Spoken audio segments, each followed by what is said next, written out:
I'll wait a bit for people to tune and shit.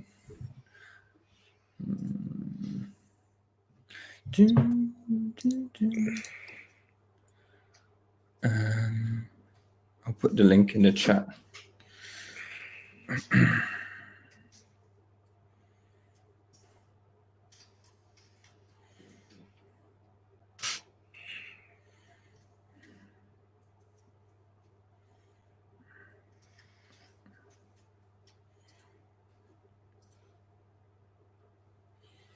There we go. Guys, good to go, yeah? Yeah. Cool. Hello, welcome to another Touchy Gooners podcast. My name is Lewis, and I'm joined by the two Dans today. How you doing, chaps? Yeah, I'm all right. I'm all right. Can't complain. Yeah. We've been going at it in the group chat all day. So I feel like I don't really have to do like, how are you? How you getting on? Because I feel like we've been at each other's throats today. Yeah, we've been daily. Been at each other's throats, been on Arteta's neck, you know. So yeah. No, for real, man, for real.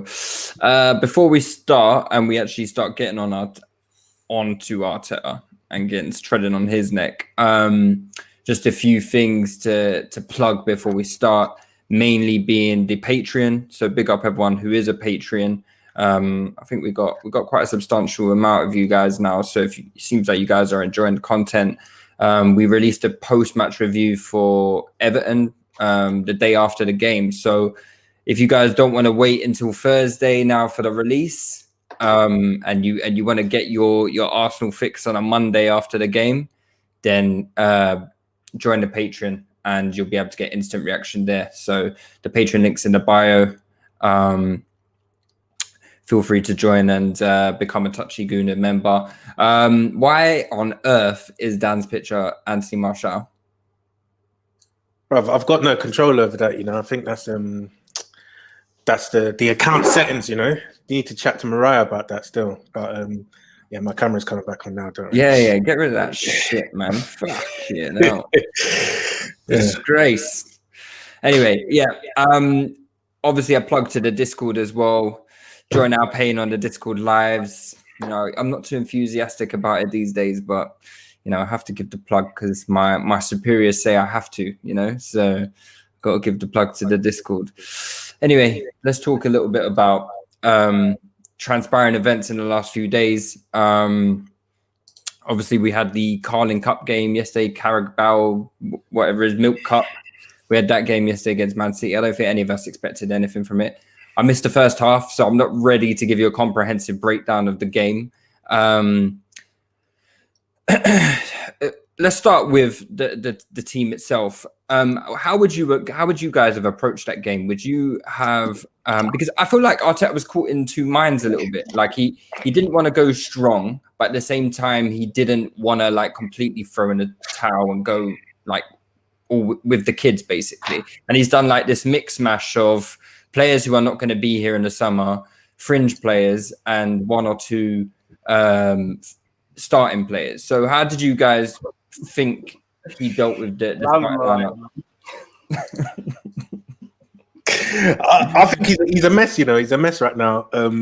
He's not making sensible decisions for himself personally. Like I think I put out a tweet earlier in the day yesterday, just saying that if he was sensible, he would have started Balogun, Smith Rowe, Nelson, and Saliba yesterday, because we lost we most likely were going to lose the game regardless of who he played. The form that we're on, it doesn't really matter who he fields at present. But what he could have done was use that as a sort of a testing match to see if those four players especially can contribute to Premier League games, to see if they have anything about them.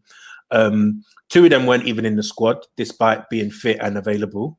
And the other two were on the bench. So he basically did nothing that a sensible manager would be doing in the situation that he's in, because firstly, if they don't perform, you don't lose out because, you know, as I said, you're most likely going to lose the match. And if they do perform, you then have further options that you can use to change your fortunes. Like Balogun in his little cameo looked livelier than anything Lacazette or Nketiah did or have done in the past few weeks. You're wondering why is he not getting minutes? Same can be said of Smith Rowe in his like 15-minute cameo. So, you know, I just feel like he's literally hamstringing himself because he's backed himself into a corner and his ego is not letting him, you know, find his way out, basically. You know. I think we give a bit of credit when we say ego. I think he's just playing stupid, man. He's done so many bad He's a decisions. bozo. What's the German word for stupid? Dumb. Yeah, basically dumb. Dumb. It's very similar to dumb, but he just makes so many bad decisions. Yesterday, Retard, yeah? Retard. Right. I wouldn't use that word, man. That's not politically correct, Lou. I don't care. I've had enough. I've had enough. Sue me. Sue you, know? Yeah, sue me. But yeah, I think on the selection, I agree. I didn't expect to see Saliba in the squad or playing. We know that is an ongoing issue, but he should have been on both. We know that. What really surprised me is rushing back Martinelli. We've touched on this. Martinelli's been out for nearly a year now. Has played 45 minutes for the under 23s, and was already in the squad for the game last time. I think he played 15 minutes or something, and then started the game straight after. This doesn't look like a good way of bringing him back from a long-term injury. And he also had a big scare in the half. So I think Balogun should have started 100%. I knew Arteta was going to pick some shit lineup, but at least I wanted him to start Balogun. And I think the mismanagement of that Balogun situation is really, really bad. This guy is going to leave for free, and he's a bigger talent than all the strikers we have, bar Martinelli. And I think he could be a bigger talent than Martinelli, to be honest. So he looks like a real talent. And instead, we give him minutes to Eddie, give him minutes to Lacazette. Very disappointing. So that's the one thing I needed him to do at the bare minimum. Obviously, I was hopeful for ESR, but man, you kind of knew he wasn't going to start. But I think Balogun should have started and probably ESR. The rest, I knew there was going to be some shit in there. The thing about Smith Rowe that really pisses me off as well is that he could have been on loan right now. You know, he could have been on loan in the Championship, maybe even a Premier League team, because he performed quite well in the Championship last season. So I do think there would have been a market for him in England, where you can even see him a bit more up close and personal. Like, you know, he went to Leipzig, he was injured a lot, only played 3 appearances, I think, for them, no starts. So I feel like he could have been on loan, and keeping him here to, you know, ride the bench for Europa League games, ride the bench for League Cup games. It makes no sense to me why he is still at Arsenal during this time period, and it's a major issue for me, because you look at players who are a similar age to him. Mason Mount, you know, I don't think Mason Mount is a full year older than Emil Smith Rowe. He's played over 150 first team minutes, right? Whereas Smith Rowe, I don't think has touched 50 games across all the teams that he's played for, you know. So to me, I just feel like we're really inhibiting what these youth players could do, because we don't even know what they're on, because they're literally not playing football. Like, none of them are playing football. Like, flipping Smith Rowe could be on 150 appearances if we're giving him season-long loans from when he hit the first team. Nelson as well. Nelson could be, Nketiah could be. Balogun, there's a contract situation, so he's not on loan this season. But even all of these youth players like Aziz, Cotterill, Serjan, who's just been promoted, they're talking about Charlie Patino. I just feel like the whole hype that they've made about this, you know, we got a new loan manager that's going to be doing this, that, and the other, it's redundant, because these players they're not playing anywhere. They're not going on loan. They're not playing for Arsenal. So they're literally doing what is the worst thing for their development right now. That age group from 18 to 21, they should be playing, right? And there are teams, there's a market for these players to play, as you've seen with Chelsea. They loan out like 40, 50 players every single year. So I don't really see why we can't do that as well. Let's go on to the performance itself, because the performance itself, I didn't think was actually that bad, which is going to sound ridiculous to say considering we lost 4-1. But I felt like like I said, I didn't see the first half an hour. So when I tuned in, I know we were 1-0 down. I think I must have tuned in just before Lacazette scored. Was it 1-1 at halftime? I can't remember. But yeah, I can't actually remember. But yeah, I tuned in when it was 1-0. And then from that point, I thought we were actually in the game. I didn't think we were... I don't think we were particularly being outclassed. Maybe we were in the first 30 minutes. I skipped through that part. But I want to talk a little bit about the Runnison. I want to talk a little bit about Runnison, okay? Because, and I have to eat my words a little bit, because you know what? I thought Arsenal, what we could do was we could spend cheaply on a goalkeeper, right? Number twos don't matter, la-di-da-di-da, all that crap. So I was cheerleading for us spending little on a goalkeeper. However, what I didn't anticipate was us signing some geezer from Hackney Marshes to come and play for us, or whatever the equivalent of the Icelandic Hackney Marshes is, yeah? Reykjavik Marshes, whatever that is. I didn't expect the equivalent of that. And, mate, we're in trouble. If Leno gets injured, there's a lot of people saying it. If Leno gets injured, we're in big trouble. This guy can't, he can't save anything. He plays like them, like a striker filling in for goalkeeper when you got no subs left on the bench. Well, that's what it looked like yesterday. If you play 6-a-side and your boy has to go and goal, that's how he plays, man. Yeah.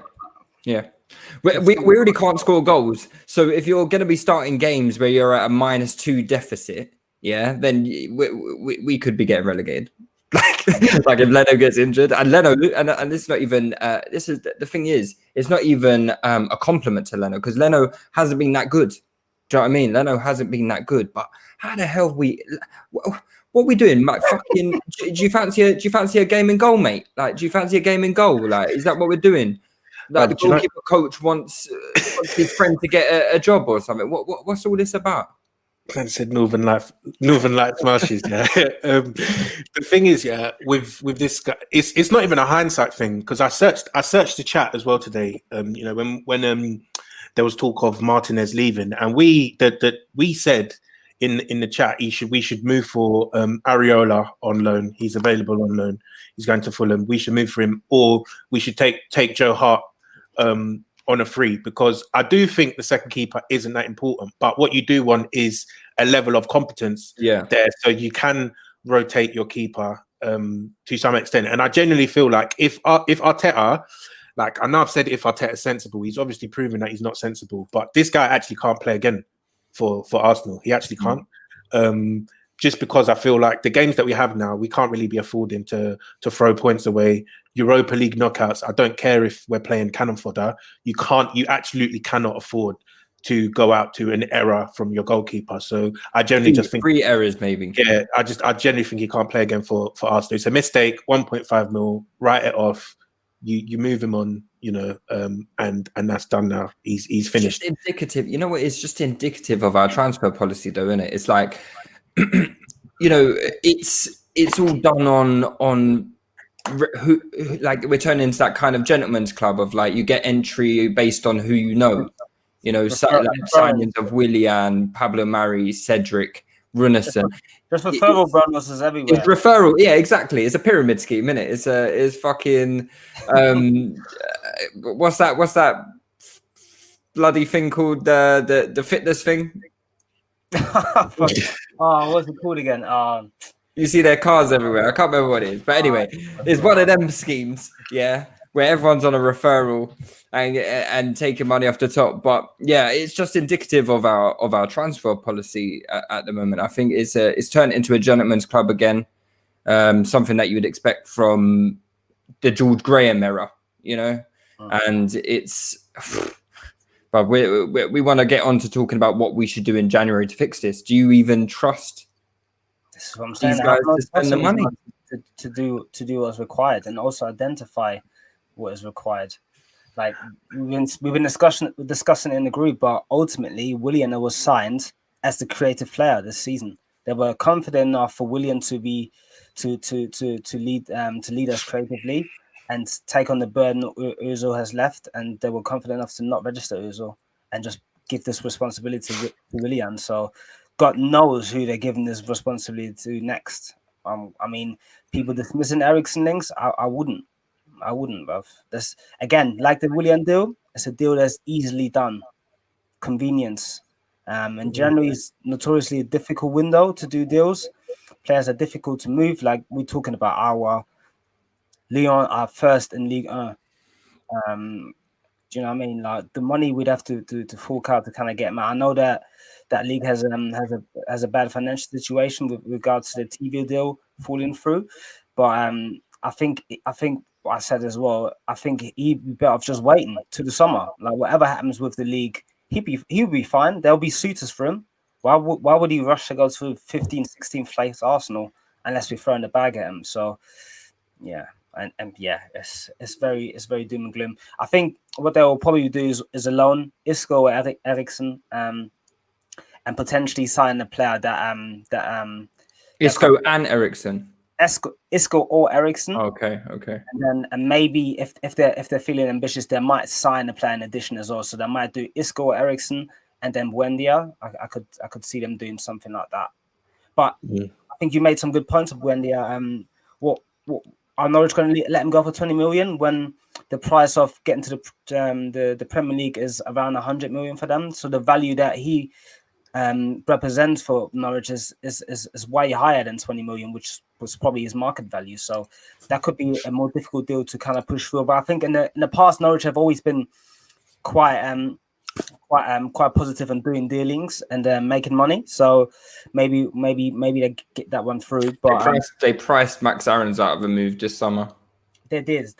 I think it's easy to say Buendia as an easy deal to make because Norwich they need to get into the Premier League. And it's not an easy deal. They'll stretch it out for the whole of January, number one, because they'll want. There's no release clause that can just. It's not an easy deal to make because literally the prize money for making it to the Premier League is 100 million. So if they lose Buendia, there's every possibility that they don't make it to the Premier League. So you've got to make it worth their while. To I think we had this conversation on the Patreon pod, right? We were discussing what we can do in the summer.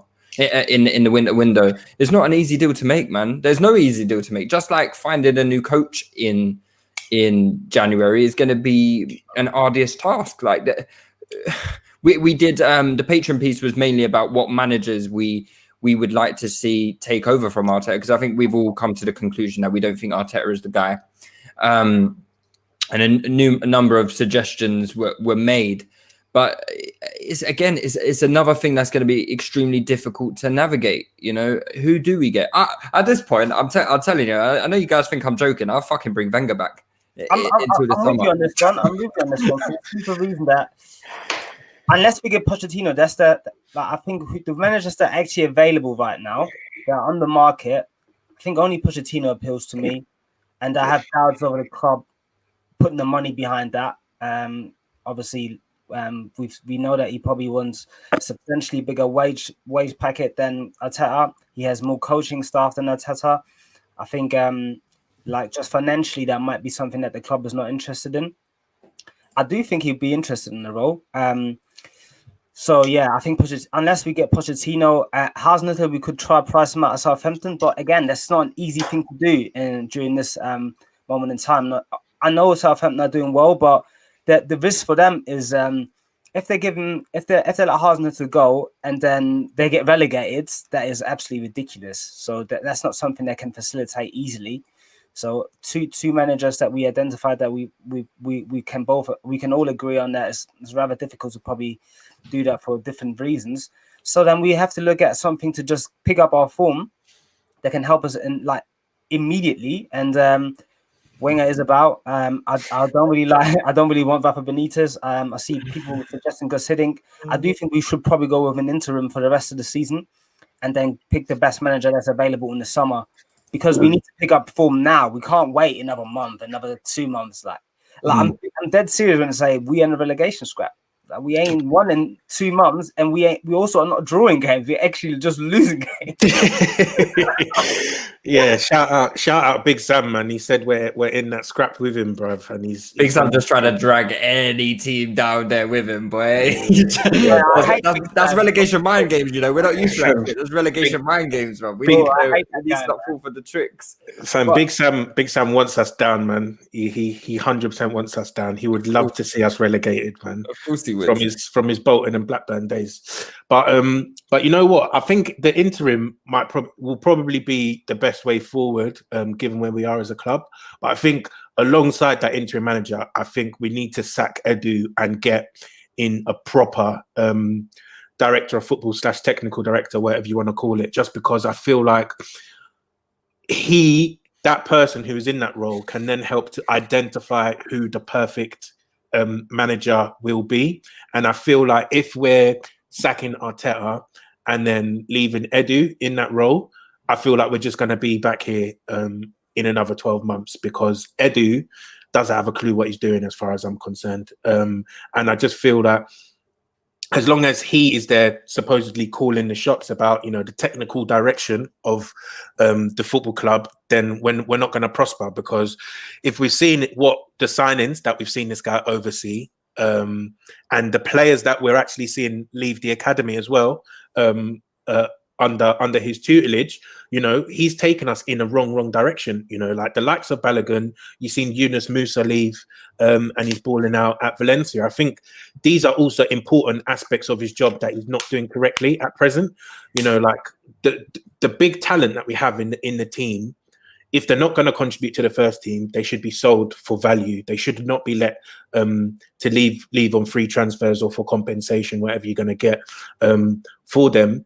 The fact that we're not able to shift a lot of these men, you know, that have no right being in and around the Arsenal first team, you know, I think these are big indictments of this guy doing his job, and they're also giving Arteta excuses as well, and I don't like that.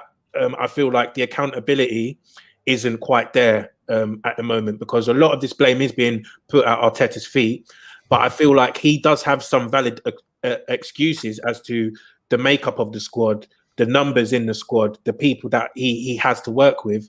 And personally, I don't like giving managers excuses like that. I think you need to build the correct framework around them, and then you let them hang themselves with their own rope.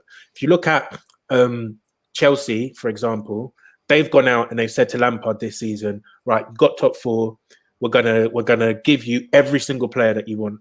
Right. So if Chelsea underperform this season, there is no one that you can look at other than Frank Lampard. Right. Because you say that the structure is there and in place and it's working. Right. At Bayern Munich, when Kovac was flopping, they could say, look, the structure and everything is perfect. Right. And it is in place. The moment he left, they got in Flick, who was used to the sort of the hierarchy, how the club worked, and they won 5 trophies in a season. So I just don't like the way that there's so many layers of failure at Arsenal.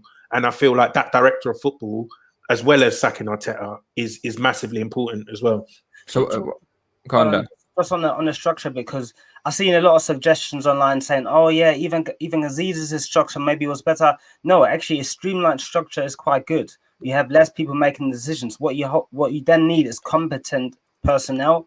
I just don't think Arteta is competent enough. I don't think Edu's competent enough, evidently. And I know we've only had 12 months, and Edu's a bit harder to judge than Arteta, but he has not sold any of the players that should have been sold this summer, which is a big indictment, in my opinion, on them. So since then, I was optimistic initially with the Partey and Aouar stuff, and I thought Ozil would be playing as well, but the squad has not been complemented in the way they should have been. So yes, Arteta has some excuses, but also Arteta has made a lot of bad decisions on personnel. And ultimately, I think the structure that we have in place now is the structure of how a lot of modern clubs are trying to make decisions. I think we don't actually need Arteta to be a manager. I think that's probably a bit too much say. They were a bit too eager to give him that kind of title. But you have the coach working with the technical directors, identifying players and bringing them in. And that if it's just if it's just 2 men working on this really and making the footballing decisions, it's quite good. just need to get competent people. And I see some of the comments suggesting as a tech replacement Favre and also Sarri. I think we wouldn't want a manager that hasn't had experience with what we're in right now, which is definitely, we're probably not fully in the relegation scrap yet, but we are close to it, man. Like, you need to find a manager, you need to bring a manager in that has some experience of steadying the ship when the ship. So what are you saying? Big Sam chose the wrong club. Yeah, he should have held out for us. I mean, I wouldn't replace one dinosaur with another dinosaur, but do you know what I mean? Something like that. So I think, and the father also just recently been sacked at Dortmund. So I think difficult to, or I would stay away from managers who have just been let go from a job. They need some time sometimes to kind of find their feet again. I think it's too soon for Favre, and Sarri don't speak English, so I know maybe a bit xenophobic, but I think that's a big requirement in this job. But then Arteta is selling people a dream with the English. With the English, isn't it? At least sell me dreams in Italian. I won't understand it, so I won't fall for it. So Dan, why was you Nigerian Dan? Why was you shaking my head when I said bring Arteta back? Bring Wenger back. Sorry. I just feel like the club needs to move forward, man. We're going backwards at the moment. No, but I just feel like bringing Wenger back not only makes the club look ridiculous, like it would actually be just the epitome of circus. And I just hate it when our club looks stupid.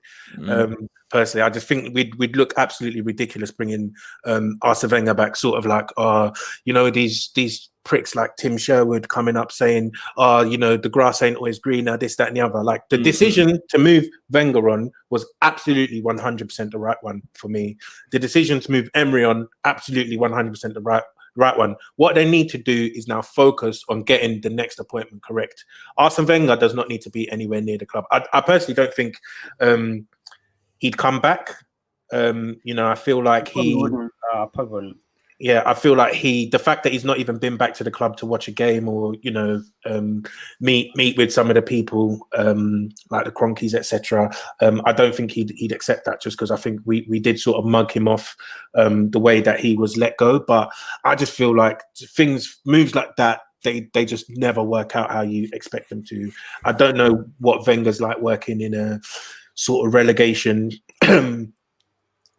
fighting team. I just don't think that's the correct move, personally.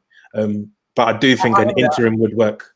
I hear that, but I think in general, what we need to do now is, unless we get the coach right, as in get a top coach in, it has to be an interim that is capable of managing the situation, because we are in a very peculiar situation right now.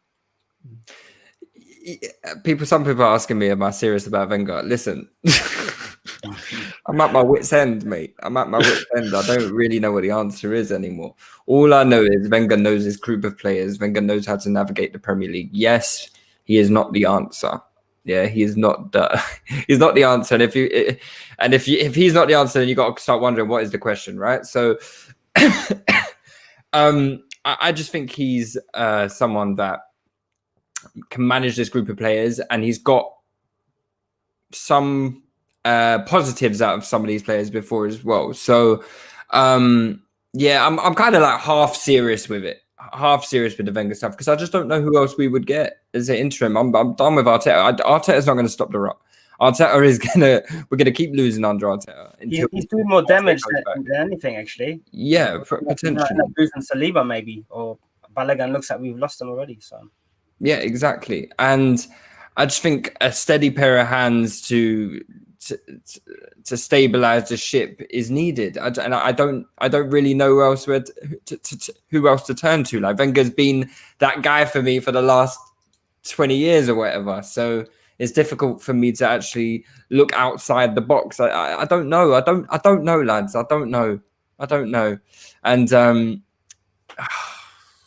is that for me? There is no hope. But I'm asking you guys: is there hope for you guys to think that Arteta can turn this around? If no, how's he turn it around? I'm just playing devil's advocate because I don't believe it. But a lot of fans, this is what they're arguing: if we get in 1-2 signings, I think this would be the biggest turnaround I've ever seen in my life. Bruv, it would be one for Guinness World Records or something, man. Because I'm telling you, has there been any other instances? I mean, he would have been gone at any other club, right? We're discussing it today. I think Nigel Pearson probably is one that you can see, because Leicester were terrible that season. And then he saved them, I guess, the last week. But then he got sacked anyways, and then they won the league the next year. But I think Pearson and Hasenhüttl are the closest that it can get to. But I think in both of those situations, neither Southampton or Leicester are big clubs like this. And what you see is that normally by this time the manager is sacked. Right, that's just a fact. The manager never ever gets time to turn it around, and I think the reason for that is because it's literally impossible for them to do it. Right, because I don't understand what changes if you bring 2 or 3 players into this. Right, I don't think it turns around. I think you saw in Pochettino's penultimate season, the league form that they had was pretty dire. Right, I know they got to the Champions League. They got to the Champions League final, but their league form was terrible, right? They added, they spent a bit of money, added Ndombele, added Lo Celso, but even then their league form still continued to rot. So I don't even think that new signings at this stage where you're losing, 8 matches in a row.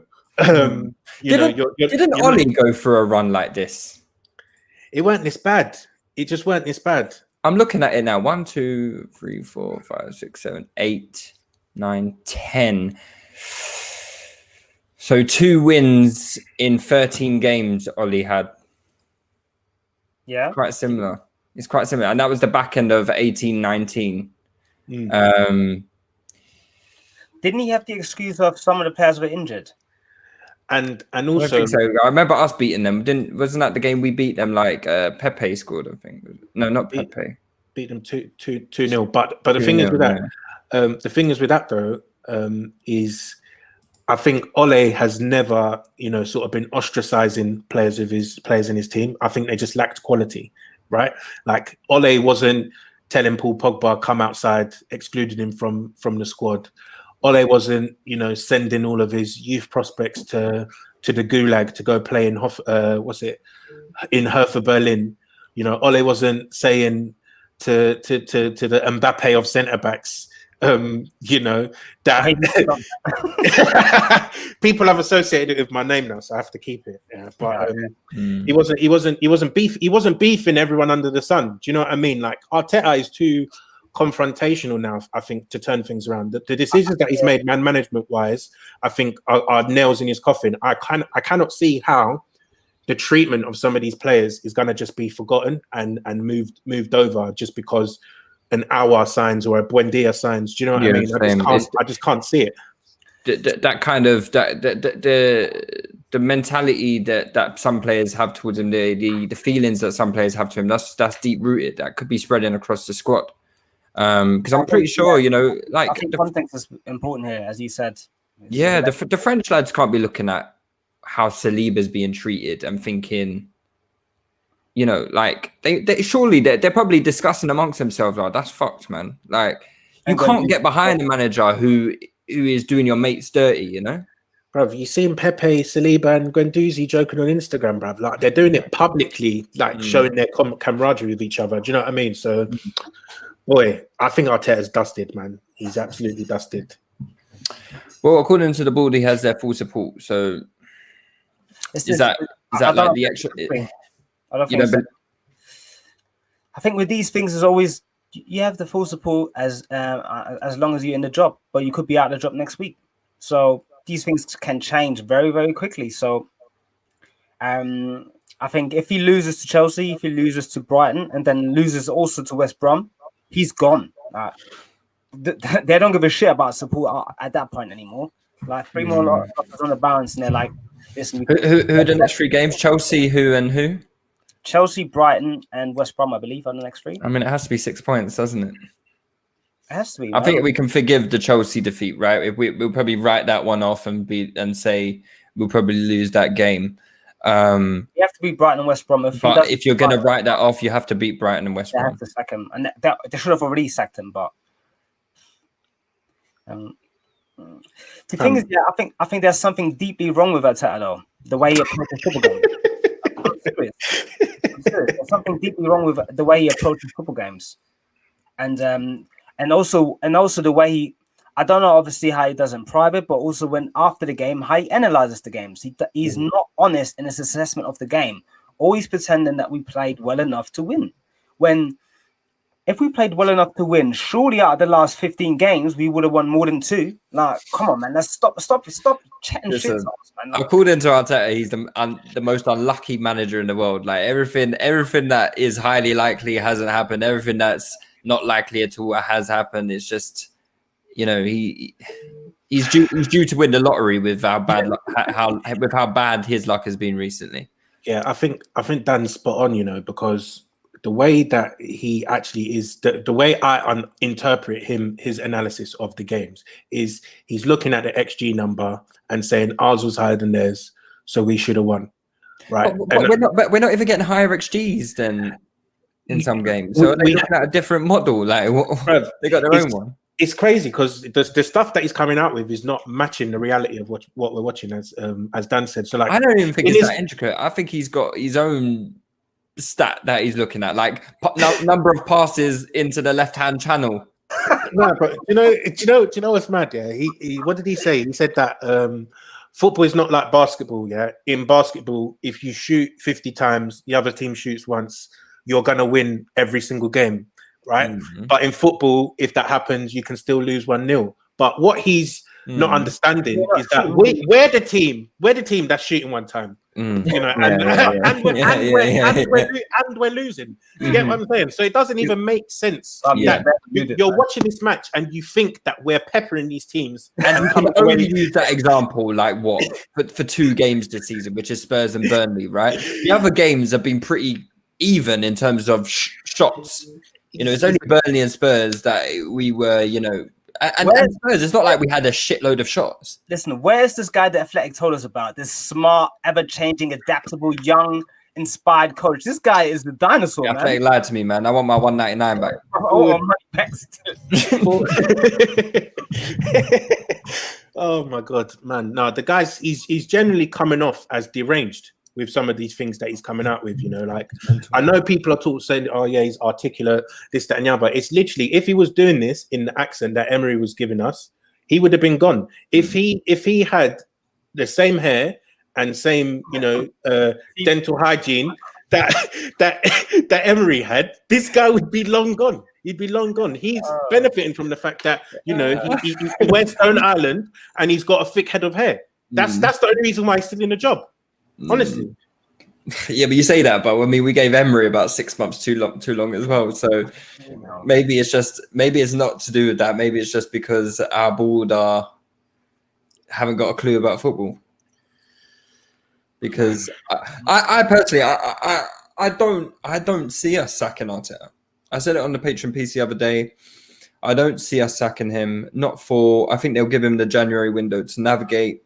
I think they'll give him a few players. Who those players will be, I don't know. But I think they'll give him offensive players. I'm sure Arteta will have his short list of players that they want to bring in. It may or may not include Eriksen, which is what we spent half the day arguing about today. And I think they'll be like, cool, you've got some offensive players. Show me what you got now. No excuses. And then if that don't work, we're still losing games by like March. I reckon then he'll probably go. But I don't think he'll go now. I just don't think the club do not have a plan in place. That much is obvious, yeah. That much is obvious, right? So they're not prepared for this. They haven't prepared for him to be this bad, which I don't blame them for particularly, because yes, we started to see signs at the back end of last season and we were thinking, okay, cool, you've steadied the ship. Now where's your offensive plan? So yeah, fine. We were early to speak on it, and we got a lot of negative. We got a lot of people saying we're negative, and you know, la di da di da, the same old shit that we usually get, right? But again, our platform, not to big ourselves up or anything like that. We were ahead of the curve, generally speaking. Yeah, we were ahead of the curve. We recognize things. That's what happens when you do objective analysis. When you do objective analysis, you can pinpoint things, and if you discuss them rationally, then you come to certain conclusions. And the conclusions were Arteta doesn't have an offensive strategy, and there's only so much that his brand of football is going to yield going forward. Now, we had an encouraging summer transfer window to start. Semi. You know? Encouraging. Yeah. Now, but I feel like because we've been so bad, we're downgrading the window as we go along now. Yeah. You know. So, but at the time when we were signing these players, we were thinking, boy, I mean, you look at the predictions. We got that optimism back, right? No one predicted below 6th place. Hold on. Let me just quickly interject. I predicted what I predicted because I thought Uzil would play, but continue. yeah, that was in October when you predicted it, Dan. He hadn't played. Was it after he got not registered? We were still 4 or 5 games in, and he hadn't been in any of the squads. Yeah, to be fair, the Premier League registration hadn't happened. Then. No, it hadn't. Yeah, listen, you still hold on to that 1% chance. I don't know why, but yeah, I can't remember. I've lost my trail of thought now. Anyway, but essentially, I don't see the club being prepared for this in the slightest, and I can't see them making any moves until we're absolutely desperate. And I feel like, sorry? I think we're already there, though. I think there's a few things that they're clinging on to right now. One would be the return of Partey. I think we're not getting relegated if Partey plays every game from now to the end of the season, right? I think you could have me as the manager, and we're not going to get relegated if Partey plays for the rest of the season every game, because he's just that good. We're going to win games because he's just going to boss up the centre midfield, and we're going to nick wins.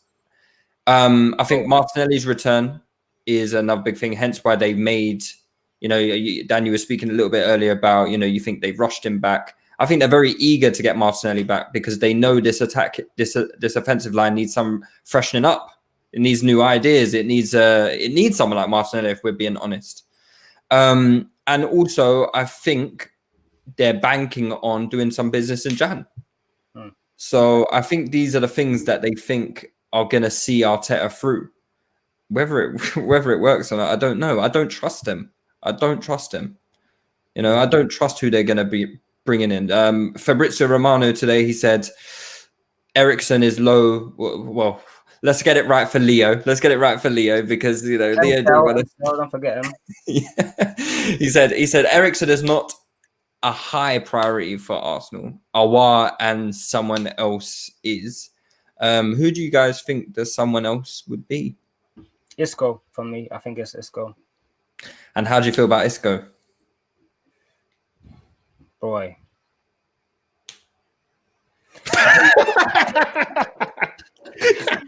Bro, listen. Again, Isco like 5 years ago, I'd have been fucking doing my nutting, mate. Like, I'll take any type of quality, but Isco obviously has technical quality still. That doesn't go away, but I just don't know if he physically is up for it. And I don't know how strongly he can affect games. So if they're getting him, they need to get someone else as well, because there's no way I'm trusting just Isco to come in and do bits for us. Even when someone else coming in, I think that other person might be carrying him. So or probably will be carrying him. So in general, we always say we need to increase our technical security because it's very poor. As you saw yesterday, so many moves broke down for people under-hitting passes, over-hitting passes, not being able to retain possession in the final third.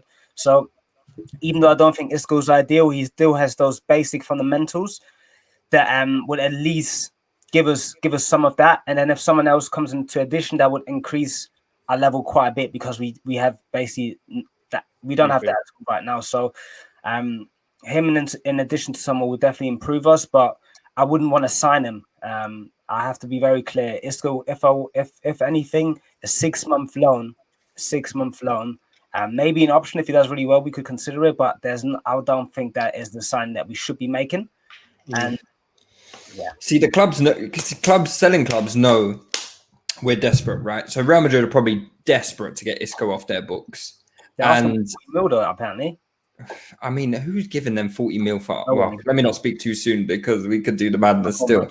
But I think clubs obviously know how desperate we are.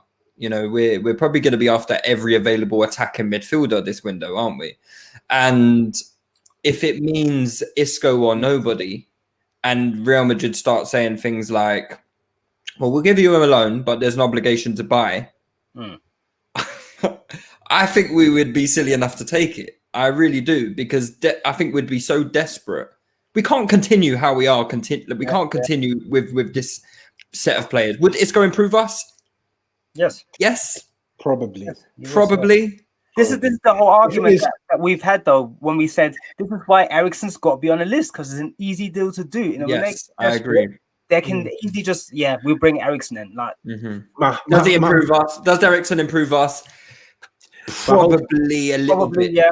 I just feel like with Isco, you have to look at some of his compatriots, that have been sort of on the fringes at Madrid. So I think James is probably one to look at, and then Gareth Bale is another one to look at. And I feel like Isco is closer to Gareth Bale than he is to James, personally. Like, if you look at the limited amount of football that he's played recently, his conditioning as well, like some of the pictures that we're seeing of him are wild, you know, that you're actually having to ask whether or not they're photoshopped, because you can't tell whether they've put that fat person filter on it versus whether that's really him. You know, he's growing his hair out. He's looking like he should be some sort of spin bowler playing for Pakistan in the Cricket World Cup. Do you know what I mean? So if this is the guy that we're bringing in, I feel like it's going to be another sort of Dennis Suarez type signing, where this guy's going to need another, 6 weeks to get to the condition where he can actually contribute. And by that time,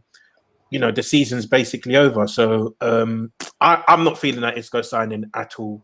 I think I would like the club to be looking at Buendia. I feel like last season, he was one that I actually genuinely really wanted us to sign in the summer. I was surprised that no club moved for him in the summer. And I feel like if you were to come out of this January window with Aouar and Buendia, I feel like that goes a long way to solving your creativity issues, just because of the profiles that they have. I know there's question marks about Buendia's sort of physical abilities, but his numbers, right? Not just to be, some sort of stats nerd and whatnot, but he was good at pressing from the front at Norwich. And I do like the fact that he is very creative, in sort of the old school sense that he plays risky passes, he takes people on, and he actually is sort of someone who can play that final pass that I feel is completely lacking in our team at the moment. So I would like that signing to happen personally. Yeah, I think Buendia would be amongst the players named. I think he would probably be one of my favoured targets, but I'm still not convinced that he's, because I think there was an interesting conversation going on the other day. I think some Chelsea fan was talking about I forgot her name. She was like, "Oh, how dare Arsenal fans turn their nose up at Tammy Abraham?" And I'm like, okay, but fine. We're 15th. Yeah. Sorry? I was going to say, we have a Aubameyang that's not scoring. We need someone that can actually create some chances. Exactly. And also there's this thing of like, okay, yes, someone might improve us, but it's not just about improving at a macroscopic levels. We need to make rapid improvement. Like, we're not a 50. We should not be 15th place in the league. We shouldn't be making improvements so we can get to 10th or 9th. We need to be making improvements so we can get right back up there with the other elite teams. Like, I don't buy all this halfway house transfer policies. Buying people that are marginally better. It doesn't make any sense to me, because then when you do finally get back to maybe 7th or 8th place, you're in exactly the same position again, with overpaid players who aren't good enough to take you to the level that you need to be at. And yeah, I'm not there for that, man. That's the reason why I think we discussed Buendia before, and I said he's a good player, but that was one of the reasons why I thought like he's not quite the level that we want. And if any transfer we make for the first team should be a transfer that is substantially improving on what we have right now, or replacing the quality signing. Yeah, or replacing the quality that's leaving the team. And whilst I think Buendia is good, I don't think I don't think he would start for another top 6 team. So this is still the aim. Even though we are looking at a relegation scrap potentially, we still need to look at recruiting the players that ultimately will get us to the level where we want to be, because this guy's not signing a 6-month loan or a 6-month contract. He's signing a 4-year deal probably. So if we then get out of this relegation stuff, next year he's still going to be on the books. So what's going to happen?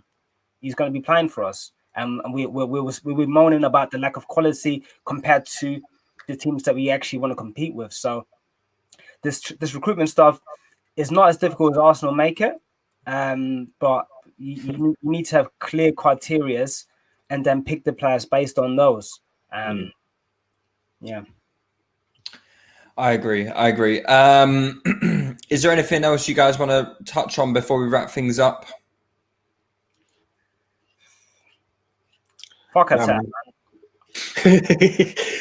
Yeah, no, not really. Like, who do you guys feel more lied to by, Arteta or Emery? Which liars hurt you the most? Who's been the most fraudulent? Arteta is 100% a liar, right? Like 100% a liar. I just think that every single thing that comes out of his mouth now is certifiable waffle. Like, you're saying, even the Saliba comments yesterday, James Bench, who has been like high on this Saliba bandwagon with the rest of us, yeah, he asked him why was Saliba not in the squad. He said he's not in the squad because he's not in the squad. And Ben, he doubled down. He said to him, you know, but I thought anyone who can play in the Premier League can play in the EFL. And then Arteta's trying to talk about January. We made a decision about January loans, but so that's the decision that I'm going to stick to. But he was in the squad against Leicester in the first round of this competition. So, you know, what are you talking about? Like, and that's how I feel every time this guy opens his mouth. I just want to know what you're talking about. You're just waffling and saying stuff that makes no sense. It doesn't match any of the actions that you're doing, and it's sickening, really. To be honest, I'm just sick and tired of it. Like, you know, when you see someone's face and it just pisses you off. That's where I am with Arteta right now. Yeah, I don't want to hear anything he says. I get it, man. I feel your pain, Dan. I really do feel your pain. It's definitely Arteta, man. I mean, Emery, I was never really a big fan of him. I was quite quickly Emery out. But with him, I didn't really have any hope. Arteta swindled me for about 6 months. So he swindled us all, to be fair. I think everyone, I don't think anyone, maybe there's one person I can think of who didn't buy in small at least to the Arteta hype train. Sooner or later, somewhere along the route, we've all got off, you know. But he frauded everyone. I don't think anyone out there can say that they weren't done by him, you know. The biggest scam of all time. This is. Arteta is a professional F-man, mate. He's but anyway, I think we should call it a day. We've been going for about an hour, and we covered a lot of this on the Patreon pod on or on Monday. So if you guys want to have a more comprehensive listen to our managerial targets and who we would go for to replace Arteta, subscribe to our Patreon, listen on there, and you can find out who we would go for. But yeah, lads, take it easy, and we'll be back next week. We'll be back on Patreon on Monday for a review of the Chelsea game, and we'll be back with another Touchy Gooners episode on next Thursday. Take it easy, lads. Bless.